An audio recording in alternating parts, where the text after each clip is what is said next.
Hey guys, स्वागत है आप सबका मेरे यूट्यूब चैनल मिस्टर मैडम जी पर। तो आज हम एक ब्यूटीफुल सी आई ड्रॉ करने वाले हैं, जिसमें हमें कुछ नहीं बस नॉर्मल सा एक ग्राफ रेडी करना है जैसे कि हम कर रहे हैं। और फिर आप देखिएगा धीरे धीरे हम एक आई का मतलब सिंपल सा स्केच ड्रॉ कर रहे हैं, जिसमें कि एकदम नॉर्मल सा करना है, बाकी कुछ नहीं करना है। आप धीरे धीरे ऐसे ही करते जाइए, आपकी आइज़ बहुत ही सुंदर ब्यूटीफुल सी बन जाएगी।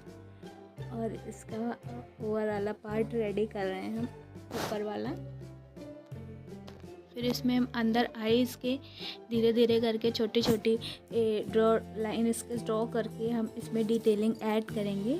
फिर उसके बाद में हम इसका आईब्रो, देखिए आईब्रो इस तरह कर्व से लाइन ड्रॉ कर रहे हैं, ताकि इसका शेप देखने में बहुत ही ब्यूटीफुल सा और अच्छा आए।